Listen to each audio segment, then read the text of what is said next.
Assalamu alaikum. I am Samina Kosar, teacher GHS Nova Gabra. Dear students, we are going to start history before the industrial revolutions. तो प्यारे बच्चों, जब industrial revolution ही आया था, अभी आना शुरू नहीं हुआ था, तो इंडस्ट्रीज़ तकरीबन 18वीं सदी मेरे सेंस में इंडस्ट्रीज़ का आना शुरू होता है। इंडस्ट्रीज़ इतना लेट आती थी, तो इसके पहले भी लोग कपड़े पहनते थे। ऐसा नहीं है कि पहले लोग कपड़े नहीं पहनते थे। इंडस्ट्रीज़ से पहले इंडस्ट्रीज़ नहीं आई, मशीन्स अभी नहीं आई, तो उससे पहले का जो समय है उसके बारे में हम पढ़ेंगे कि हम ये सोचते हैं इंडस्ट्रीज़ आई तो हमारा जो है लार्ज स्केल प्रोडक्शन हमें स्टार्ट हो गया। ऐसा नहीं है, इससे पहले भी लोग कपड़े पहनते थे। ऐसा नहीं है कि वो पत्ते लगा के घूमते थे, कि वो नंगे फिरते थे। इससे पहले भी काटन की जो है प्रोडक्शन होती है। ज़रूरी नहीं कि इंडस्ट्रीज़ आई हैं तो प्रोडक्शन हुआ है, तो पहले भी लोग कपड़े पहनते थे, पहले भी प्रोडक्शन हुआ करता था। तो इससे जो इंडस्ट्रीज़ का जो पहला समय है, तो इसको इन्होंने क्या नाम दिया है, प्रोटो इंडस्ट्रियलाइजेशन इस समय को कहा जाता है। तो प्रोटो का मतलब है इंडिकेटिंग द फर्स्ट और अर्ली फॉर्म ऑफ समथिंग। तो इसके बारे में अब हम पढ़ेंगे। All too often we associate the industrialization with the growth of the factories industries. When we talk of the industrial production, we refer to factory production. When we talk of the industrial workers, we mean the factory workers. Historians of the industrializations very often begin with the setting up of the first factories. There is a problem with such ideas. Even before the factories began to dot the landscape in England and Europe, there was a large scale of industrial productions for an international market. This was not based on the factories. Many historians now refer to this phase of industrialization as proto-industrializations. तो ऐसा नहीं है कि industry से factories के आने से पहले भी क्या होता था कि लोग लार्ज स्केल में प्रोडक्शन ही हुआ करती थी। ऐसा नहीं है, उससे पहले भी क्या होता था, लार्ज स्केल में क्या होती थी, प्रोडक्शन होती थी। मशीन से पहले भी लोग कपड़े पहनते थे। तो ये जो समय है मशीनरी से आने से पहले का जो समय है, तो उसको इन्होंने क्या नाम दिया है, proto industrialisations. In the 17th and 18th centuries, merchants from the towns in the Europe began to moving the countrysides, supplying money to the peasants and artisans, persuading them to produce for an international market. With the expansion of the world trade and the acquisition of the colonies in different parts of the world, the demand for the goods began growing. But the merchants could not expand productions within the towns. This was because here urban crafts and trade guilds were powerful.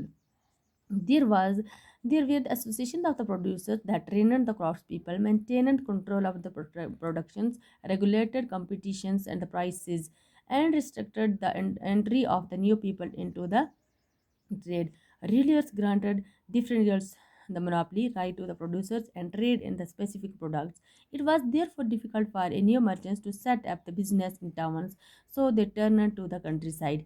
तो यहाँ पे ये क्या कहते हैं कि 17वीं और 18वीं सदी में क्या होता है, जो मर्चेंट्स हैं, सौदागर जो है, वो merchants from the towns in Europe began moving to the countryside. उन्होंने मूव करना क्यों शुरू किया कंट्री साइड की तरफ से?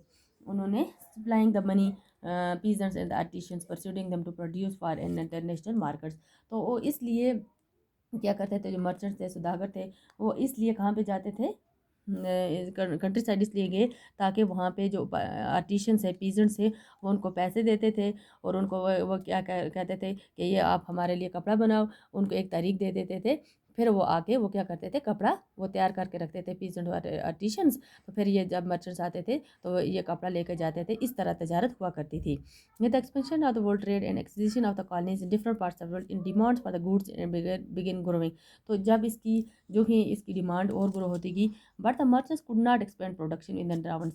लेकिन जो मर्चेंट्स है वो अपनी जो उनकी क्या है तजारत है, वो एक्सपेंड नहीं कर सकते थे टाउन में, क्योंकि because here urban crafts and trade goods very powerful, कि वहाँ पे ट्रेड गुड्स बन गए थे।